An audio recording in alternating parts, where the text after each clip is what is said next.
رب اشرح لي صدري ويسر لي امري واحلل عقدة من لساني يفقهوا قولي رضيت بالله ربا وبالإسلام دينا وبمحمد صلى الله عليه وسلم نبيا ورسولا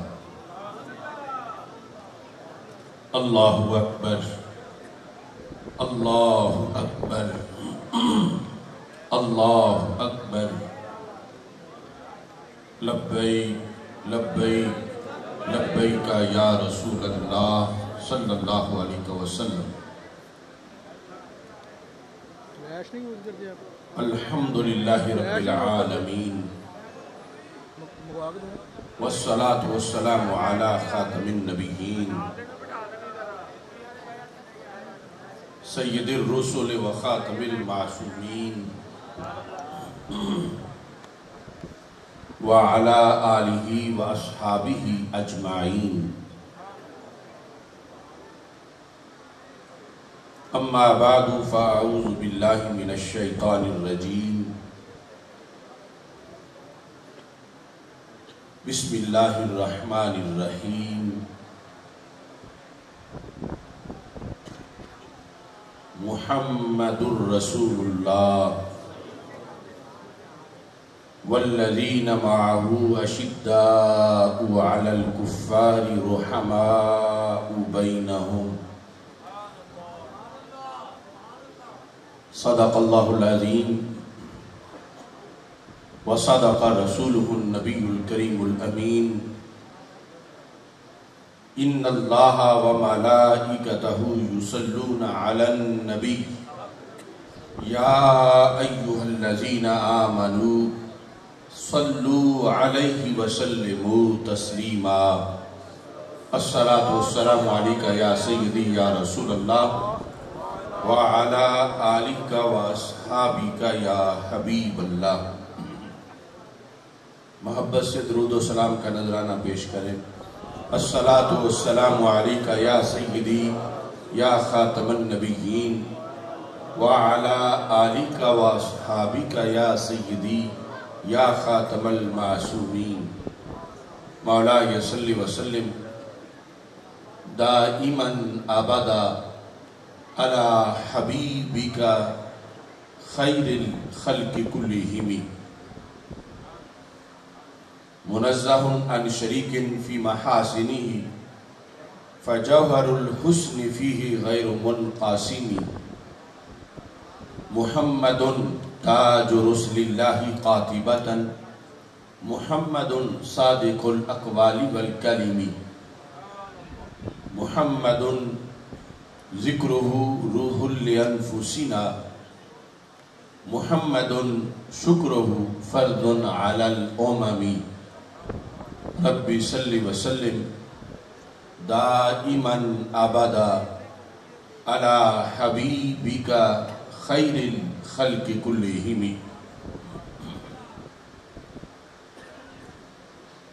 خدایا بحق بنی فاطمہ کہ بر قول ایماں کنی خاتمہ اگر دعوتم رد کنی بر قبول منو دستو دامان آل رسول صلی اللہ علیہ وسلم اللہ تبارک و تعالی جل جلالہ وعم نوالہ واتم برہانہ وعظم شانہ وجل ذکرہ وعز اسمہ کی حمد و ثنا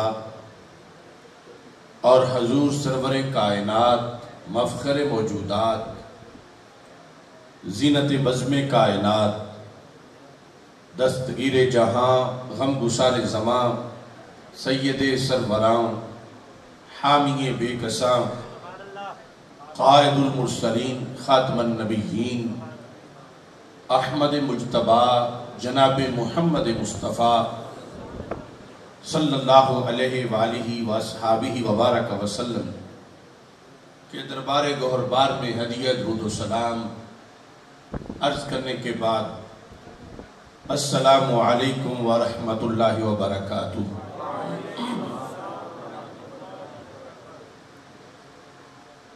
رب ذوالجلال کے فضل اور توفیق سے عظیم دینی درسگاہ جامعہ رضویہ شیخ پورہ کے سالانہ جلسہ دستار فضیلت کے موقع پر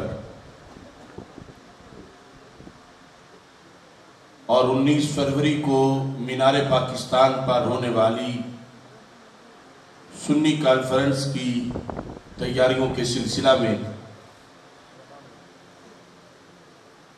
آج کا یہ عظیم الشان سنی کنونشن انعقاد پذیر ہے۔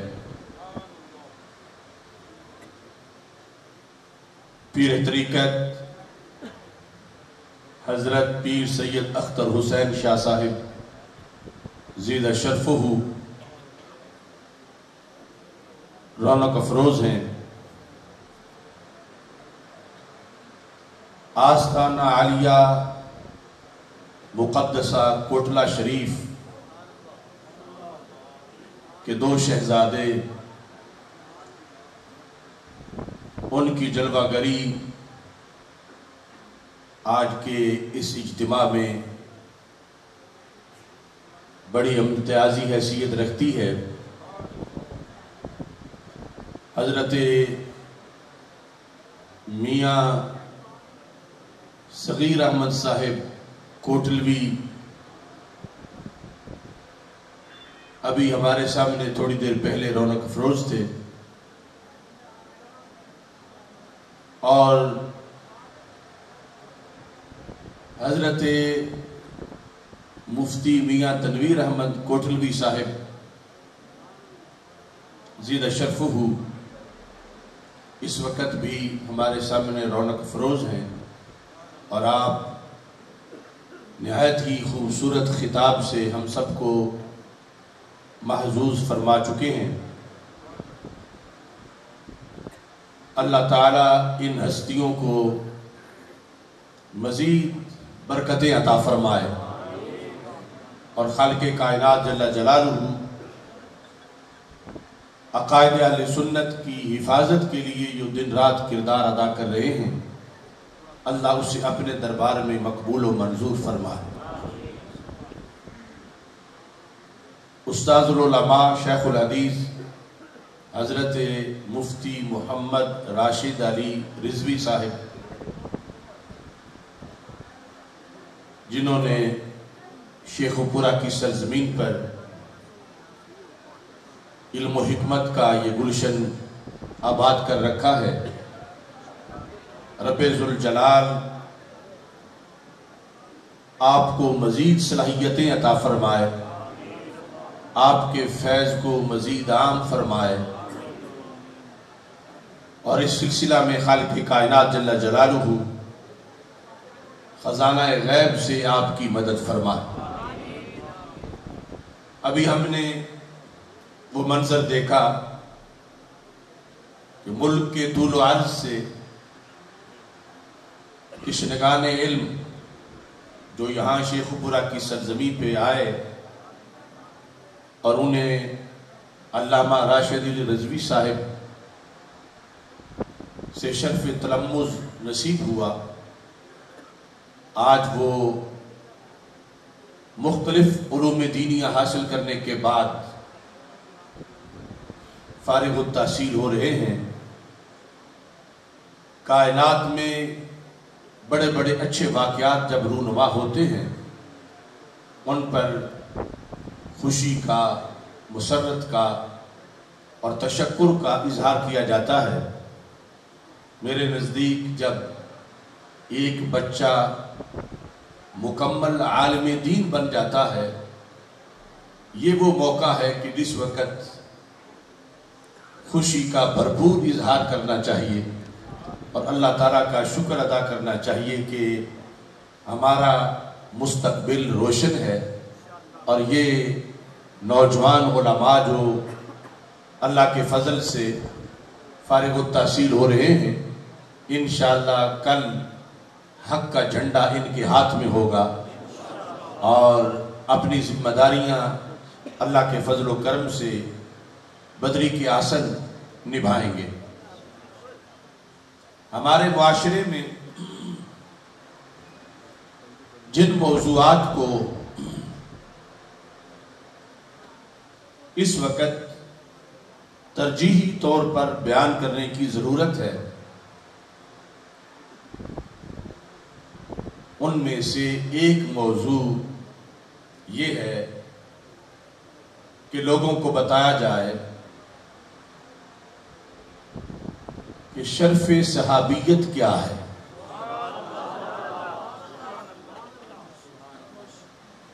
اگر کسی ذات کو اللہ نے سرور کونین حضرت محمد مصطفیٰ صلی اللہ علیہ وسلم کا صحابی بنایا تو اللہ نے اس ذات پہ کتنا کرم کیا، کتنا فضل کیا، اور اللہ کی طرف سے اسے کیا کچھ عطا کیا گیا۔ اگر یہ بات ہم اپنے معاشرے میں قرآن و سنت کی روشنی میں اچھی طرح اجاگر کر دیں تو بہت سے فتنے اپنی موت آپ بھی مر جائیں گے۔ آج جو علماء کرام فارغ التحصیل ہو رہے ہیں، ان کا عملی زندگی میں جو ہوم ورک ہے اس کے لحاظ سے بھی اور مطلقاً جو اس وقت ہمیں ضرورت ہے اس کے لحاظ سے بھی یہ چیز میں آج کے اس موضوع پر واضح کرنا چاہتا ہوں۔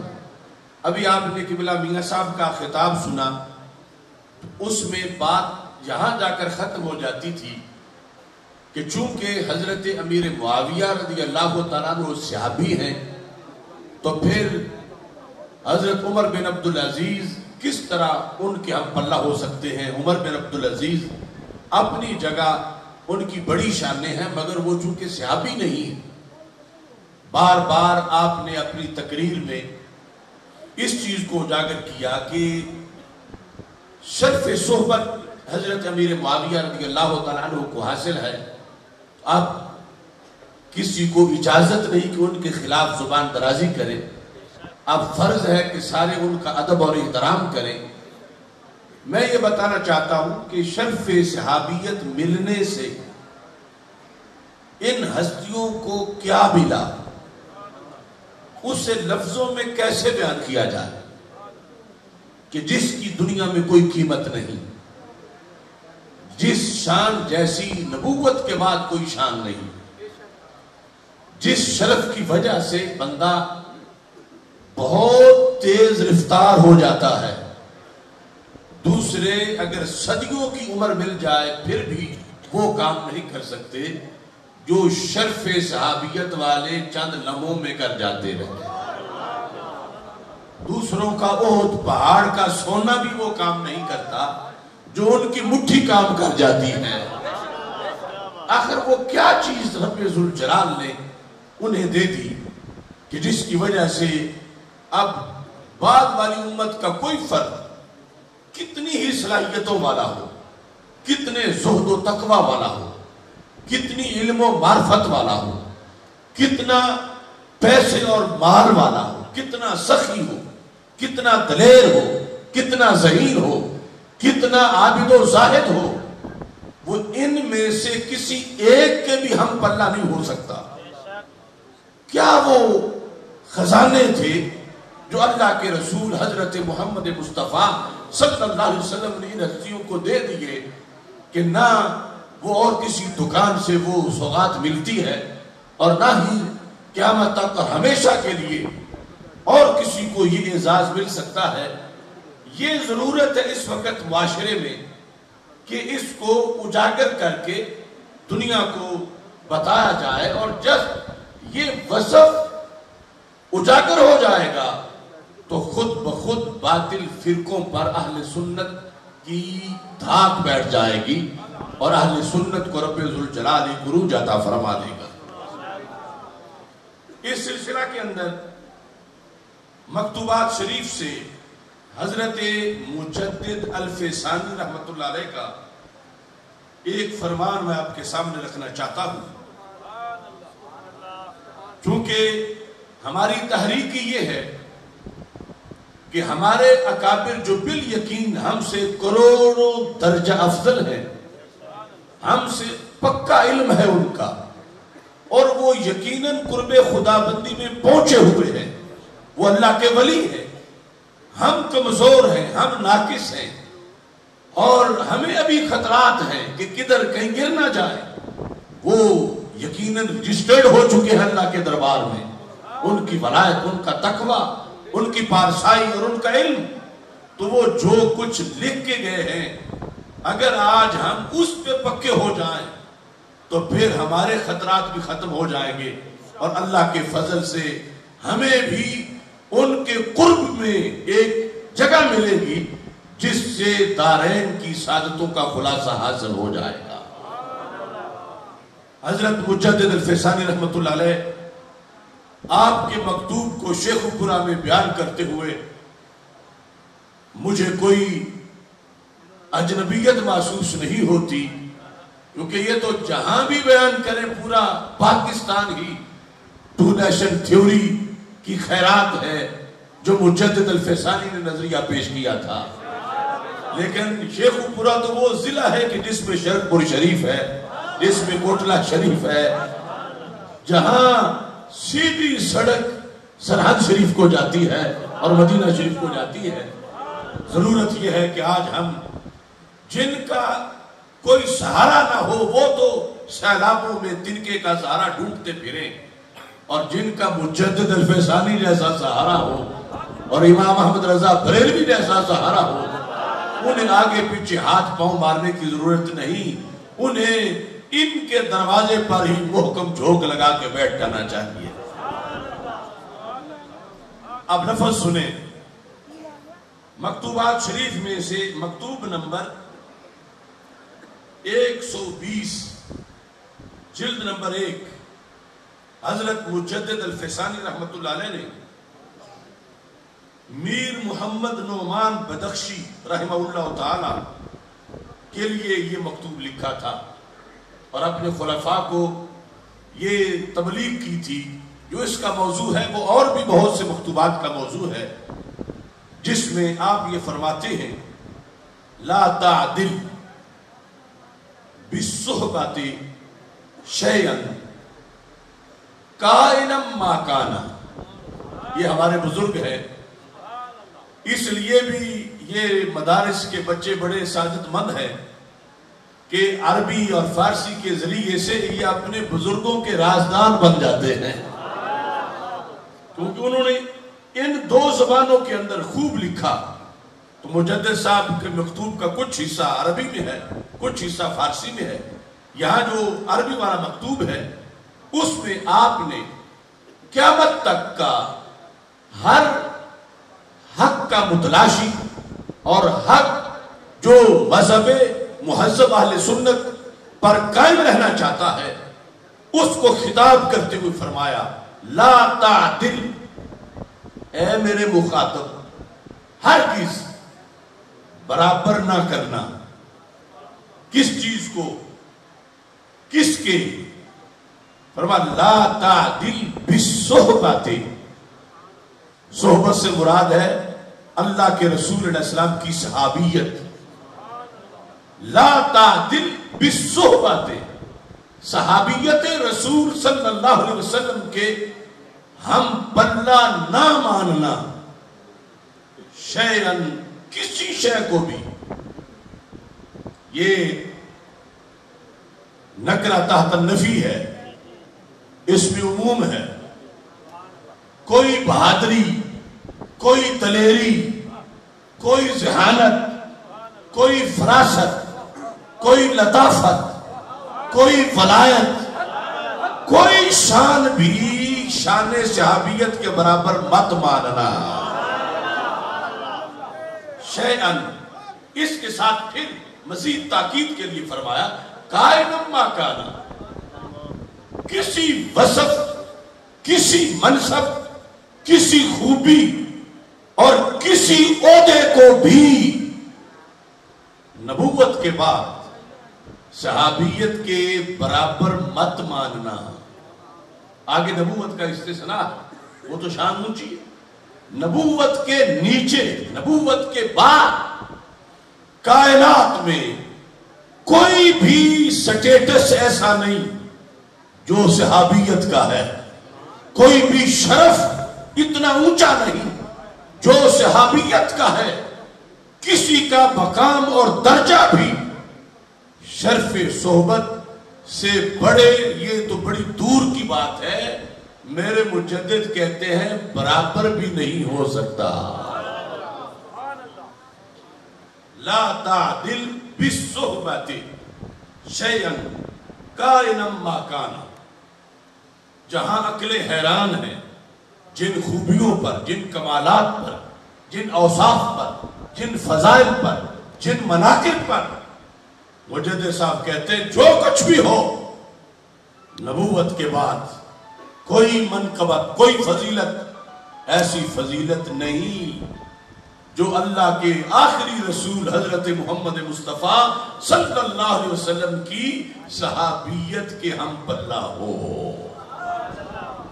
اب یہاں سے ہی یہ بات بھی پتا چلی کہ ناموس رسالت کا محافظ سنی ہو سکتا ہے کہ جن کے صحابی کی صحابیت کے ہم پلہ کوئی نہ ہو، ان کے اپنے ہم پلہ کون ہوگا، اور ان سے کس کو بڑھایا جا سکتا ہے. آج ایک طرف روافض ہیں، دوسری طرف خوارج ہیں. ایک طرف مثلیت کا فتنہ ہے اور دوسری طرف پارٹنرشپ کا فتنہ ہے. جو خوارج اور نواسب ہیں وہ بولتے بولتے یوں کہہ جاتے ہیں کہ ہم ان کی مثل ہیں، معاذ اللہ وہ ہماری مثل ہیں. اللہ کے رسول علیہ السلام کے لحاظ سے ایسی گفتگو کر جاتے ہیں.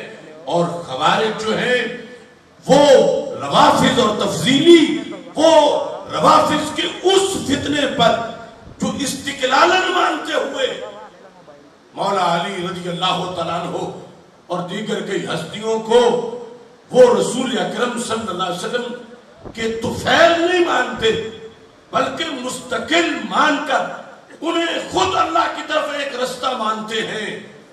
ان سب کا جواب شرف صحبت میں ہے. خارجی کا بھی، ناصبی کا بھی، رافضی کا بھی، تفضیلی کا بھی. اور یہ سنیت ہے کہ حضرت محمد مصطفیٰ صلی اللہ علیہ وسلم کی ذات تو اپنی جگہ رہی، آپ نے جنہیں شرف صحبت عطا کیا ہے دنیا کی کوئی چیز اس صحابی کے ہم پلہ بھی نہیں ہو سکتی. اب وہ کیا چیز ہے جو صحابی کو ملتی ہے؟ میں نے بڑا ڈھونڈا، لیکن یہ بات مجھے مجدد صاحب کے دامن سے ہی ملی.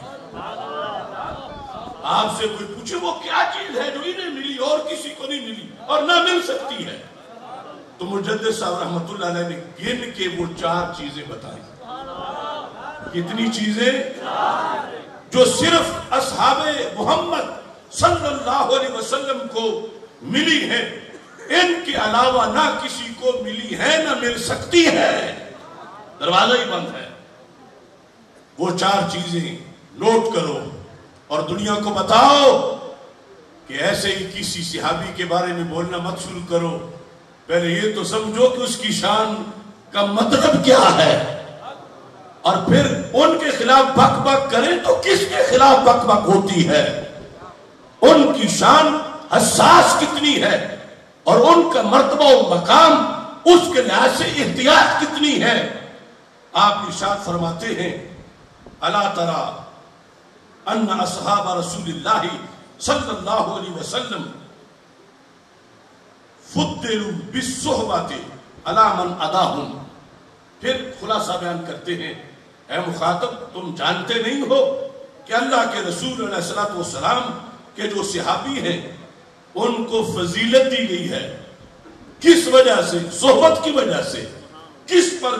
علی من اداہم، ان کے علاوہ جتنے بھی ہیں، ان کے علاوہ جو بھی ہیں، سوى الانبیاء علیہم السلام، انبیاء علیہ السلام کے بعد وہ کسی خاندان کے ہوں، وہ کسی علاقے کے ہوں، وہ کسی زمانے کے ہوں، وہ کسی منصب پہ ہوں، ان کا کتنا علم ہو، کتنا تقوی ہو، کتنی معرفت ہو، ان سب پر اصحاب رسول علیہ السلام کو فضیلت عطا کی گئی ہے۔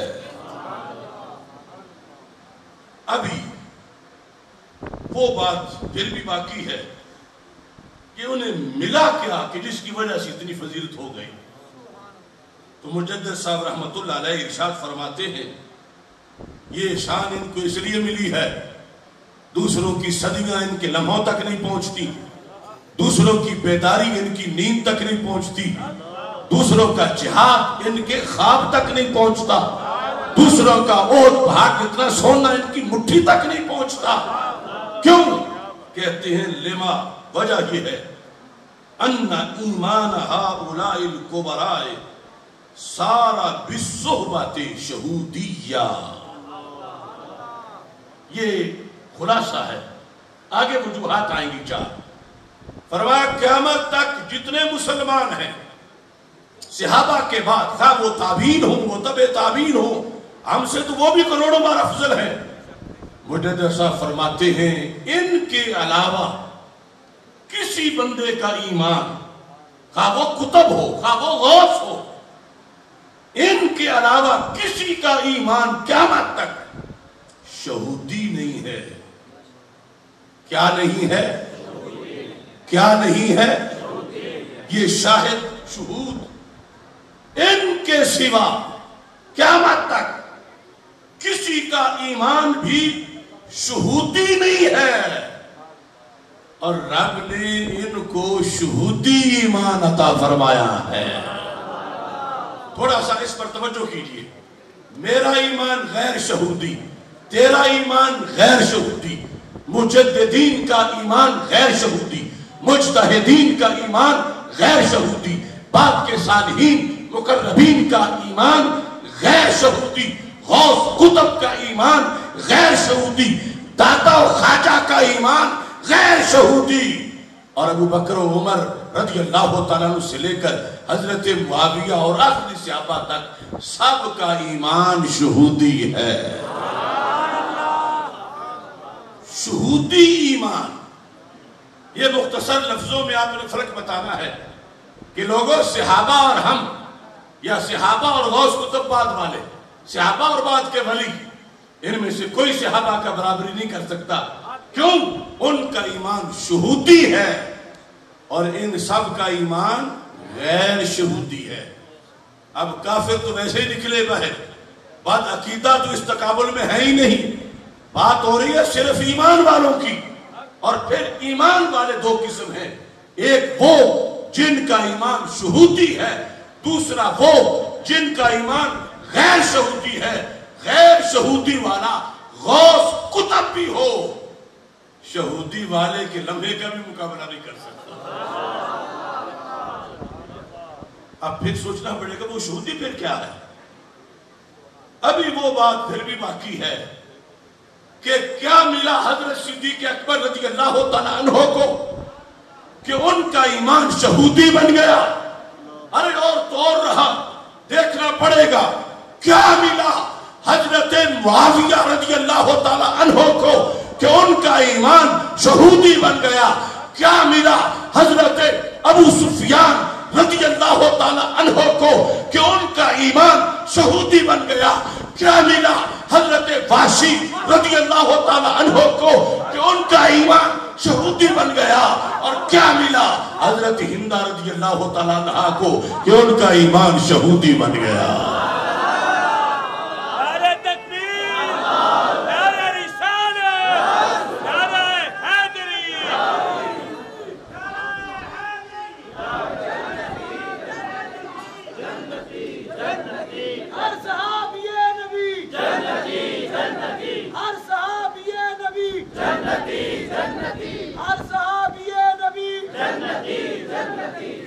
اب وہ چار چیزیں ہیں جس کی وجہ سے ان سب کا ایمان شہودی ہے۔ دنیا کی کوئی طاقت سکتا، اور کوئی خود صحابی بننا تو درکنار، صحابی کے ہم پلہ بھی نہیں بن سکتا۔ تو پھر یہ واردات یہ آج اپنے چھوٹے چھوٹے منصب لیے پھرتے ہیں کہ میں فلاں کا بیٹا ہوں، میں فلاں پیرزادہ ہوں، میں فلاں صاحبزادہ ہوں، میں فلاں ہوں، میں فلاں ہوں۔ ارے یہاں تو داتا صاحب جیسی ہستیوں کو بھی دم مارنے کی مجال نہیں۔ تم کون ہوتے ہو؟ اپنی سجادگی اور صاحبزادگی اٹھائے پھرتے ہو۔ حضرت علی حجویری داتا گنج بخش، ان کا دیکھو کتنا ادب ہے اور کتنا احترام ہے، لیکن مجدد صاحب فرما رہے ہیں کہ داتا جیسے ہوں کروڑ داتا، لیکن کسی صحابی کے ہم پلہ نہیں ہو سکتے۔ تو پھر کتنے گستاخ لوگ ہیں یہ زبان دراز، اور کتنے جاہل ہیں، اور کتنے بے خبر ہیں، اور حق سے کتنے دور ہیں، اور ناموس مصطفیٰ صلی اللہ علیہ وسلم کے تقاضوں سے کتنے بے بیرہ ہیں۔ کوئی شخص اس وقت تک نہ عاشق رسول ہو سکتا ہے، نہ رسول پاک صلی اللہ علیہ وسلم کی ناموس کا محافظ ہو سکتا ہے، جب تک سرکار کی اس عزت کو نہیں مانے گا جس عزت کو ماننے کے بعد پھر صحابہ کے ہم پلہ بھی کسی کو نہیں مانا جا سکتا۔ یہ کہنے کے بعد مجدد صاحب رحمت اللہ علیہ نے پھر ایک اور چیز کو واضح کیا۔ آپ فرماتے ہیں جب یہ چیز صحابہ کو مل گئی، اب ان کے ہم پلہ کوئی نہیں ہو سکتا، تو پھر آپ نے کچھ مثالیں دی، کیونکہ مثالوں سے مسئلہ سمجھ جلد آ جاتا ہے۔ مثال ایک ولی کی دی، اور ولی ولیوں کا ولی، اور ولی پھر تابعین کا سردار، خیر القرون کا ولی۔ آپ فرماتے ہیں وَإِنْ كَانَ اُوَيْسًا قَرْنِيًّا، اگرچہ وہ غیر صحابی اویس قرنی کیوں نہ ہو، اس کو کسی بھی صحابی کی ہم پلہ مت سمجھ، تب تیرا ایمان صحیح ہے۔ وَإِنْ كَانَ اُوَيْسًا قَرْنِيًّا او عمر مروانیًا، اگرچہ وہ عمر بن عبدالعزیز کیوں نہ ہو، اگرچہ وہ اویس قرنی کیوں نہ ہو، فرمایا ان میں سے کوئی بھی اپنی زندگی کی آخری سانس میں بھی اس مہک تک نہیں پہنچا جس میں صحابی پہلی گھڑی میں پہنچ گئے تھے۔ اب یہاں ضمناً وہ مسئلہ بھی آ گیا کہ صحابیت مل جائے تو وہ زمین زرخیز کتنی ہو جاتی ہے، اس نفس کی زمین زرخیز کتنی ہے، اس میں بہاریں کتنی ہیں، اس کے کمال کتنے ہیں۔ فرمایا کمال پھر یہ ہوتا ہے، ثواب تو ثواب رہا، پھر ان کی خطا پر بھی انہیں وہ درجہ ملتا ہے جو غیر صحابی کو ثواب پہ بھی نہیں ملتا۔ یعنی یہ شرف صحبت کی بنیاد پر یہ باقاعدہ تفریق قائم کی۔ لکھا آپ فرماتے ہیں پھر کیا ہوتا ہے، سارا فلا جرم سارا خطا معاویہ رضی اللہ تعالی عنہ خیرم من ثوابہما، خیرم من ثوابہما۔ یہ ضمیر تثنیہ کی کدھر راجع ہے؟ حضرت اویس قرنی کی طرف، حضرت عمر بن عبدالعزیز کی طرف۔ مجدد صاحب کہتے ہیں یہ بعد والے ولی تو ولی رہ گئے، اویس قرنی اور عمر بن عبدالعزیز ان کا ثواب ایک سائڈ پہ ہو، سواد کے ساتھ ثواب خطا کے مقابلے کا درست، ان کا ثواب ایک طرف ہو، حضرت امیر معاویہ کی خطا کی شان کو نہیں پا سکتا۔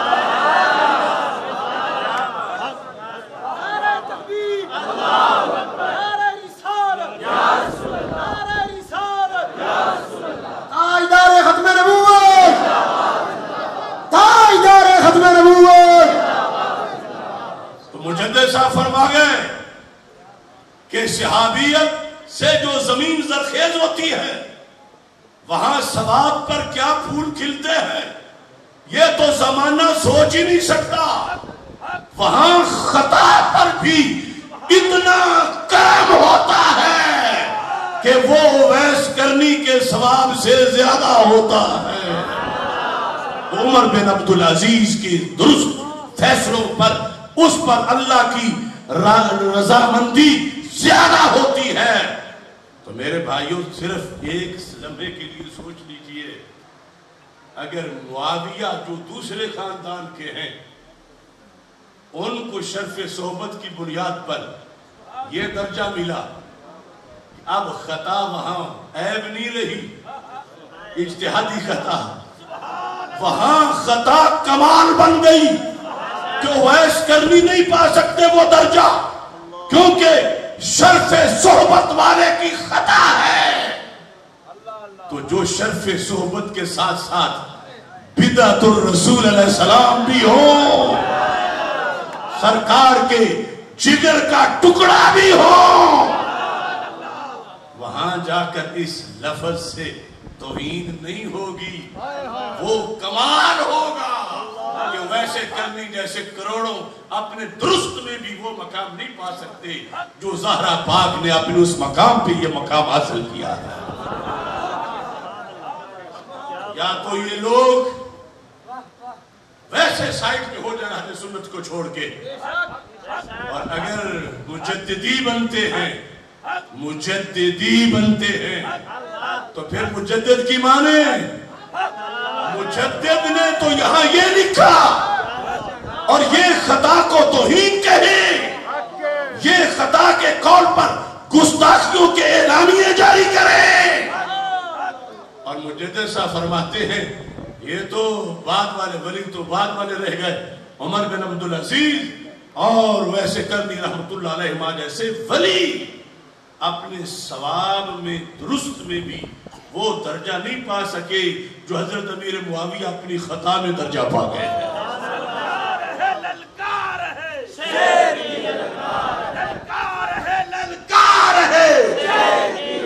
صحابہ کے گستاخوں پہ لعنت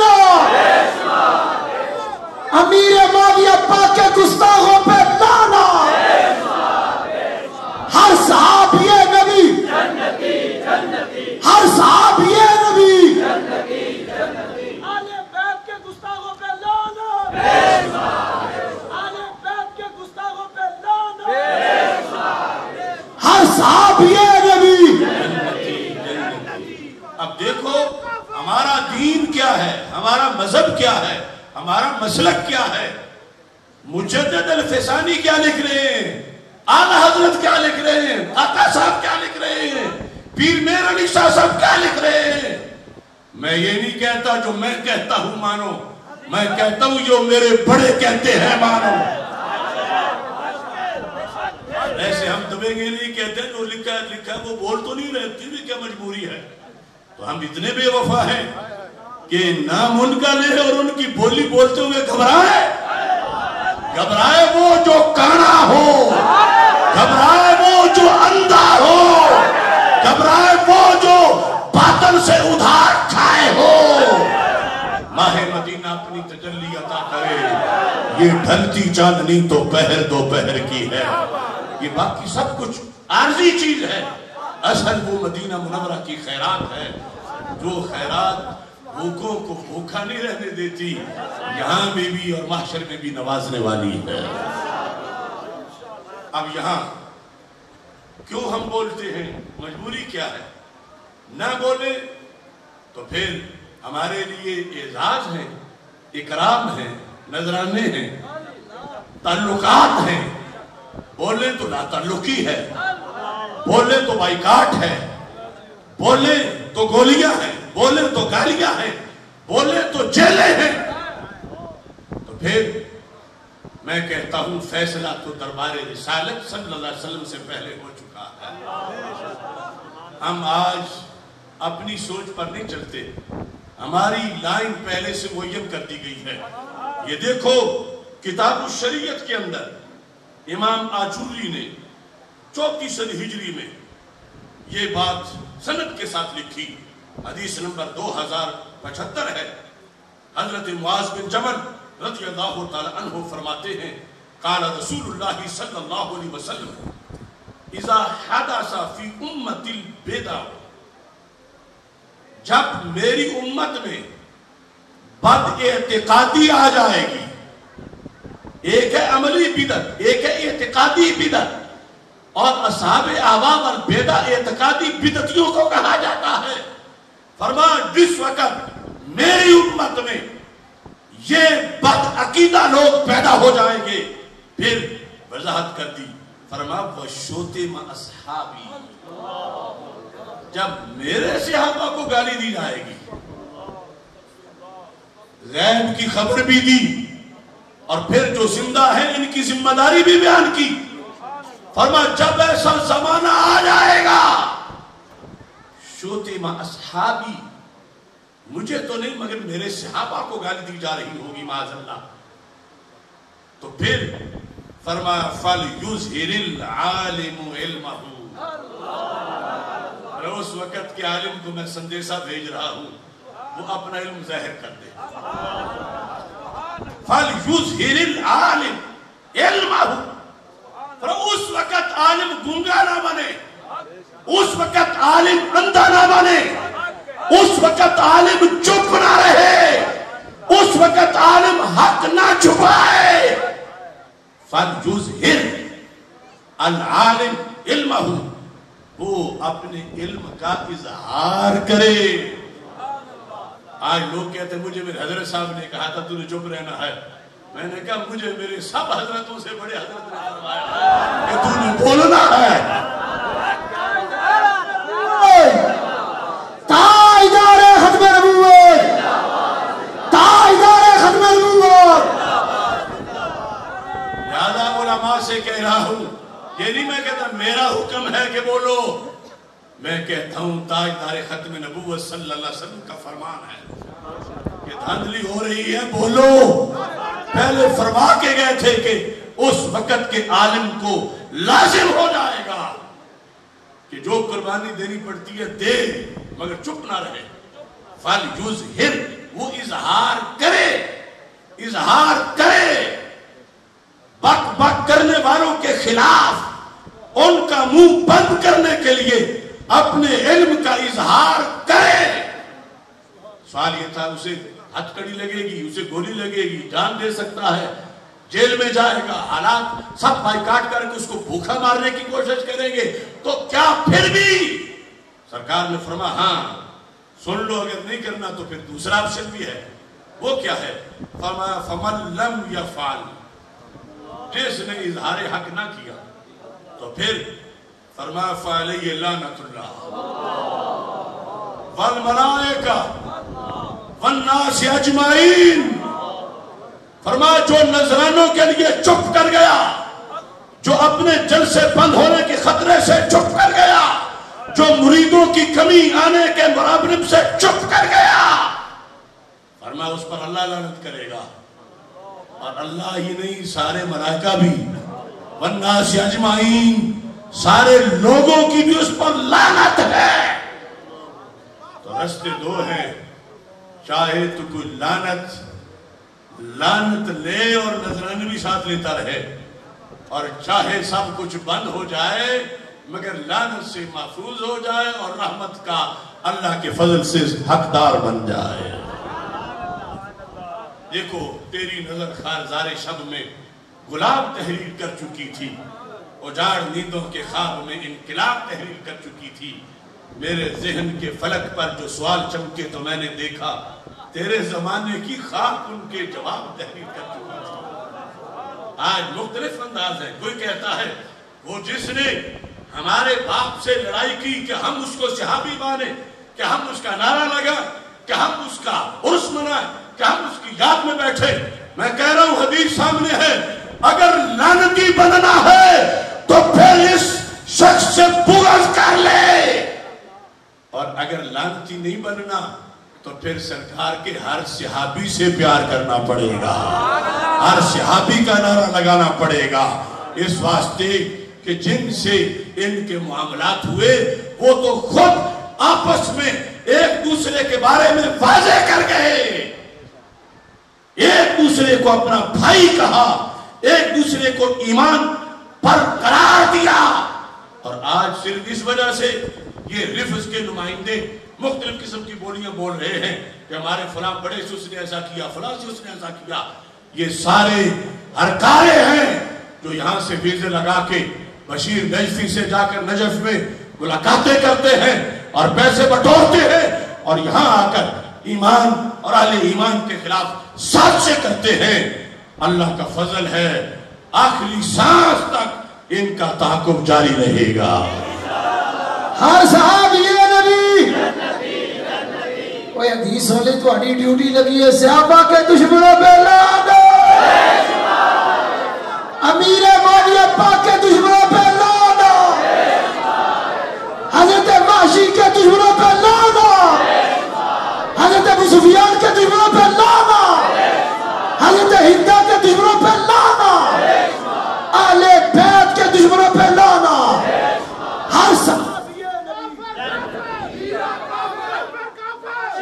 اب دیکھو میں حوالہ آپ کے سامنے المنن الکبریٰ میں سے پیش کر رہا ہوں کہ کس طرح کتنی جوان مردی سے ہمیں آج اہل بیت کی عزت پر بھی پہرا دینا ہے اور صحابہ کرام رضی اللہ تعالیٰ عنہم کی عزت پر بھی پہرا دینا ہے اور اس بل کو سپورٹ کرنا ہے جو قومی اسمبلی سے تو پاس ہو چکا ہے اور ابھی انشاءاللہ سینٹ سے پاس ہوگا اور پھر نافذ عمل ہوگا.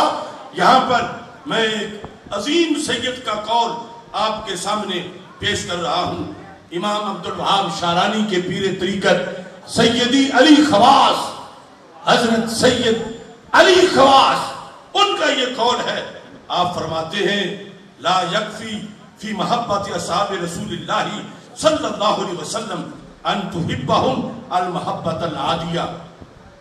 کہنے لگے یہ عادی سی آرڈینری سی محبت کافی نہیں ہے، سچی سی عام سی محبت صحابہ کے ساتھ اس پر گزارا نہیں ہوگا، اس پر امتحان دینا پڑے گا. کیسے؟ فرمانے لگے انما الواجب علینا ان لو كنا نعذب من جهتهم بمحبتنا لهم لا نرجو عن محبتهم كما لا نرجو عن محبت ایماننا بالتعذیب. فرمایا جس طرح اگر ہمیں کوئی لٹا لے اور مارنا شروع کر دے اور کہے کہ منہ سے کہو کہ میں اللہ کو نہیں مانتا، منہ سے کہو معاذ اللہ کہ میں اللہ کے نبی علیہ السلام کو نہیں مانتا، فرمایا جیسے لازم ہے کہ جان دے دو مگر اللہ اور اس کے نبی کا نعرہ لگاتے رہو. امام علی خواص کہتے ہیں ایسے ہی اگر کسی نے محبت صحابہ کے لحاظ سے تم پہ تشدد کیا کہ ورنہ مار دیں گے، اس محبت سے باز آ جاؤ.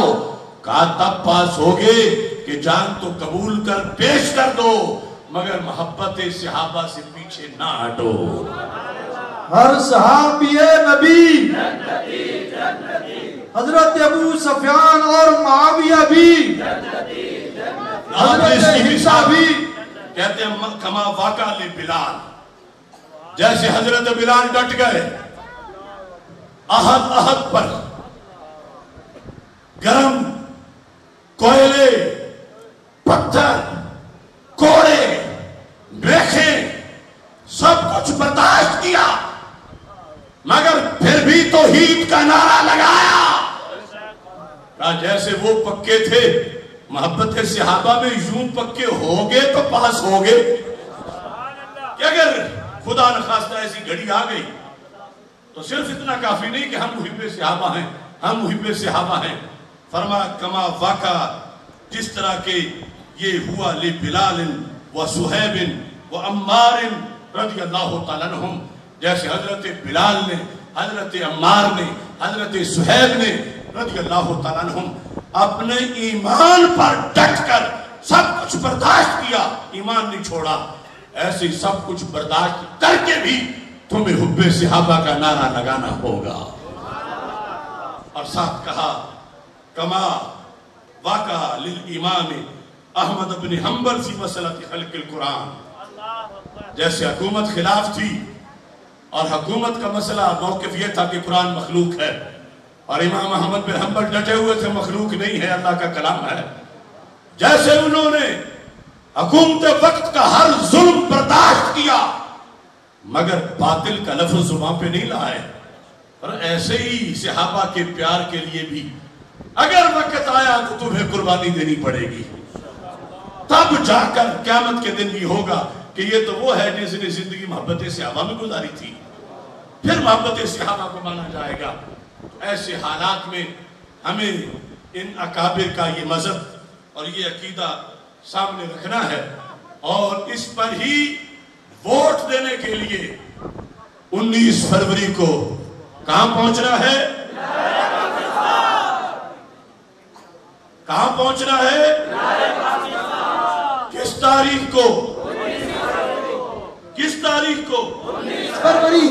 اور یاد رکھو ہم بڑے ادب والے لوگ ہیں، آستانوں کو مانتے ہیں، مراکز کو مانتے ہیں، پیر خانوں کو مانتے ہیں، پیروں کو مانتے ہیں، لیکن جو حق نہ مانے پھر ہم اسے نہیں مانتے۔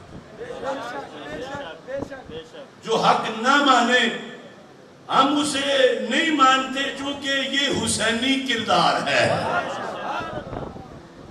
اس واسطے میں یہ برملا کہہ رہا ہوں، کر رہے ہیں تجاوز جو انصاف سے، کر رہے ہیں بغاوت جو اسلاف سے، اہل سنت کے مسلک سے اوصاف سے، ایسے پیران کو، ایسے انسان کو میں نہیں مانتا، میں نہیں مانتا، نہیں مانتا۔ اتنے زور سے کہو کہ تمہارا مکہ اس کی جنبش ان تک پہنچے، میں نہیں مانتا، میں نہیں مانتا۔